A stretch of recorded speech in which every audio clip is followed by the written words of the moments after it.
Good day, everyone. Ever since the dawn of history, one fact has always been present, and it is that man always felt that something was missing. He had a strong feeling of wanting something, a desire, like how nomads desire more livestock for food, how kings desire more land for their kingdoms, how men living in the Great Depression who receive low wages a day desire higher salary just to buy bread, or how I desire the latest iPhone. Everyone has endless wants and needs, don't we? Well, just how desires have passed through time, so has the one other thing that prevents us from completely fulfilling them: scarcity. Scarcity is the limited amount of resources, and it can cause conflict within man's endless needs and wants. Maybe the nomads couldn't get more livestock because animals have been dying from the Ice Age. Maybe kings couldn't expand their kingdoms because those lands have been occupied already. And maybe those men from the Great Depression couldn't get higher salary because the government couldn't provide any due to the stock market crash a few years prior. Or how I can't get the newest iPhone because I don't have enough money and the design looked the same anyway, so what was the point? Anyways, going back. People have been suffering from this lack of resources because it limited their access or availability of said resources. So the question is, how can we distribute these resources in a way that everyone would benefit from them at the same time, while preserving those same resources for future use? Well, the answer would be up to us. More specifically, the choices that we have to make. It all comes down to what methods, systems, procedures, or practices that we would have to use to achieve this goal, and this is where economics comes in. Economics is a social science that studies on how humans make choices in the face of scarcity. It focuses on how we, as an individual or as a society, decide on how we can distribute resources in a beneficial way to everyone. Another way we can put it is the term allocation. Now, economists have studied the different methods people use to allocate their resources, usually involving an economic system. It can be a command system where the government controls production or goods, or a market system where the producers are in charge, or it can be mixed. Similarly, all of them use a price system, which I'm sure you're familiar with.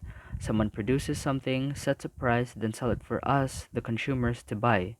And another thing that they have to consider in order to meet the consumer's needs is asking themselves three basic questions: what to produce, how to do it, and for whom. This can also be helpful when making a business. Asking what to produce will help you determine what goods and services you will create that can help society in some way. For people who'd want to communicate to others from long distances, you'd make a phone. For people who'd want to read the latest fashion and entertainment, you'd make a magazine. You get the gist. Asking how to produce is simply the materials, equipment, or services needed to make the product, as well as the process of doing it. Like, say, you want to make a computer, then you'd need wires, chips, and technicians, and you need to set a certain price for the product. Asking for whom is simply the target market of your product. Who will benefit from your product, and in turn be a beneficiary for you? For example, your production of mattresses can help people who need something to sleep on. In economics, it's just as important to study production and consumption. According to one website, the standard of living or the consumption standard of the people depends, in the ultimate analysis, on the volume and variety of production. In other words, it's important that an economy has an efficient production of products, which in turn benefits our society. Consumption is just as important. According to the same website, it is the act of satisfying one's wants. Consumption, along with investment, determines the level of income and employment in the economy. Producers make goods to satisfy the consumption wants of the people. If no one consumes, no one will produce. This is just the surface of the depths of economics, but it's important to educate yourself on it because it will help you understand the major problems that the world is facing currently, as well as become a good citizen. Scarcity may not disappear anytime soon, but neither will economics. Thank you for listening and have a great day.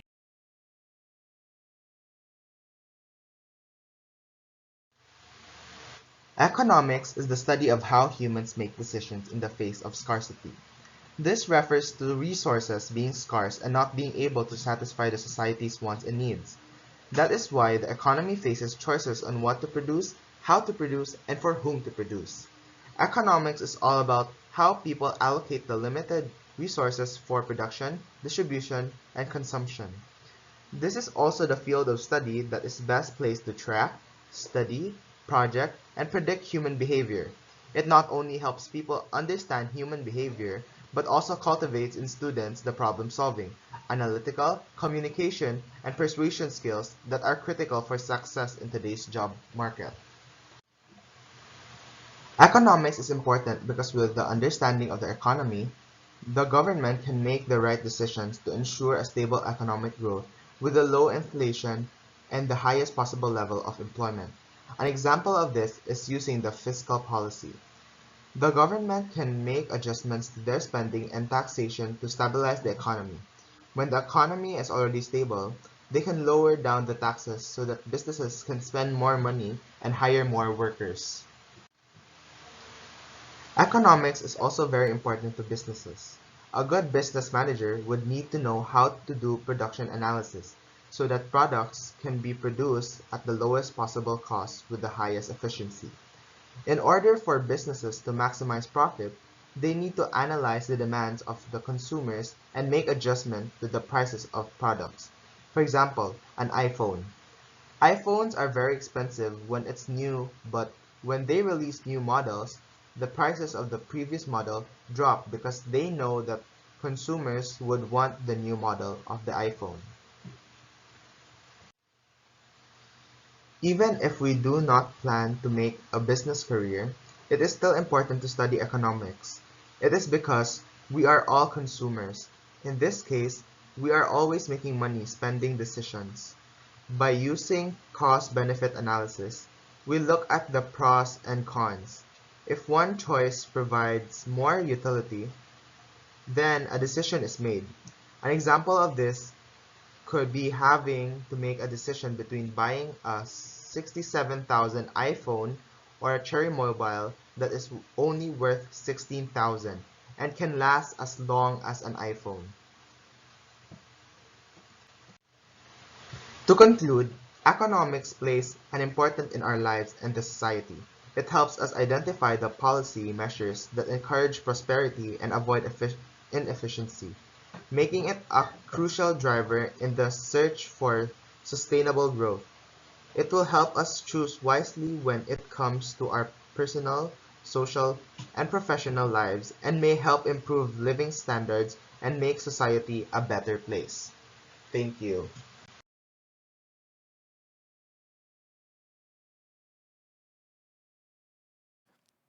Gentlemen, women, students, and economists, welcome to the Economic Summit.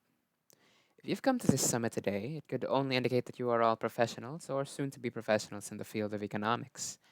For that, I applaud you. Economics is an entirely respectable field of profession to be studying and practicing with various fields. And so I do not doubt that each person attending will or has already made an impact. However, though all of you have studied economics in the past, the study of economics does not need to be limited to bankers and financiers. All people should study and have a strong understanding of economics, whether they will pursue it as a professional career or not. Now, what is economics? Economics is a social science. It's a branch of knowledge concerned with the production, consumption, and transfer of wealth. Society has its backbone in the economy, and economics studies that backbone. Now, why is economics essential for every person to learn?